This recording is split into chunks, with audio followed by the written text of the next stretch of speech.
En 2008, je reçus le premier courriel d'une certaine Marie Sachs, demandant à me rencontrer afin que je lui fasse part de l'état de mes recherches sur Maria Martinez.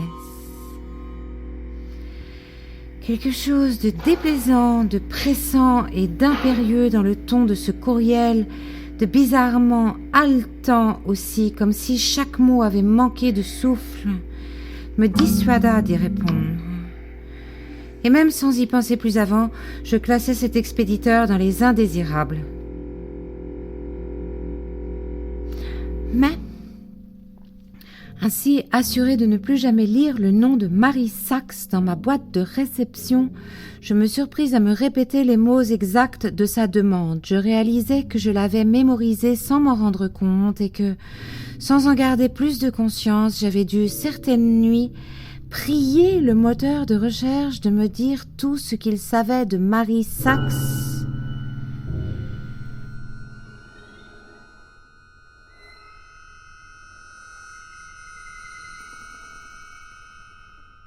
La nuit, je ne surfe que saoul.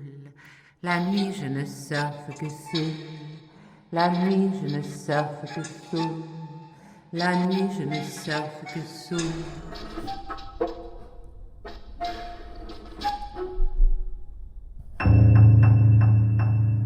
C'est ainsi que le 25 décembre 2008, à l'instant de lever ma coupe pour fêter Noël, je fis le vœu de ne jamais rencontrer Marie Sachs et cependant, exactement dans le même temps, mon cerveau passa en revue les divers travaux, peut-être devrais-je dire expériences ou folies de Marie Sachs dont la toile n'avait été capable de me donner qu'un aperçu au bout de longues heures de navigations égarées.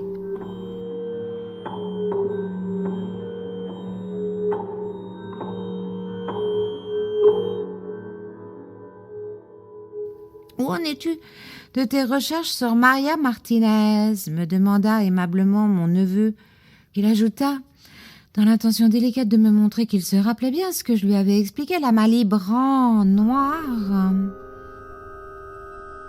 Je demandai à mon neveu, « Es-tu en contact avec Marie Sachs ?»« Marie qui ? Comment se fait-il qu'une inconnue soit au courant de mes recherches ? Je t'en ai parlé, semble-t-il. À qui d'autre ? Comment pourrais-je le savoir ? Il eut un petit rire plein de sous-entendus affectueux.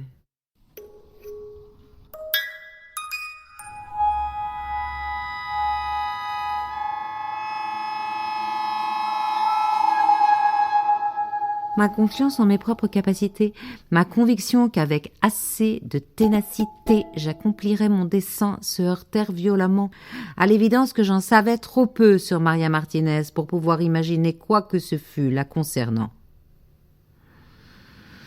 J'ignorais tout de son enfance, mais tout également de ce genre d'enfance, là, à la Havane, au début du XIXe siècle. Et comment oserais-je inventer ce dont je n'avais pas la connaissance ? Voilà bien ce qui entravait l'historienne et professeure d'université que je suis.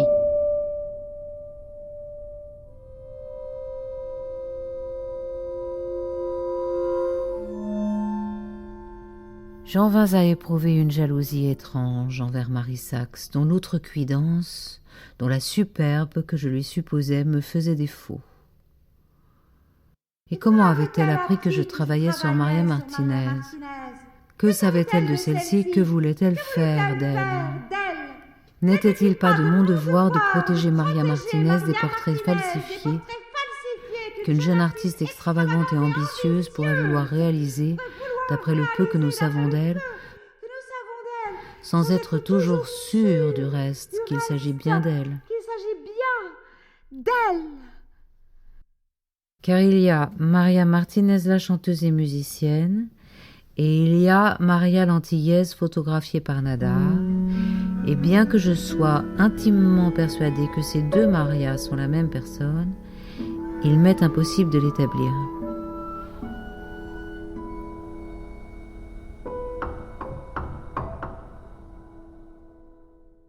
Pour continuer à écouter ce livre audio gratuitement, cliquez sur le lien dans la description. et vous pourrez l'écouter en entier sans frais, grâce à l'essai de 30 jours d'Audible.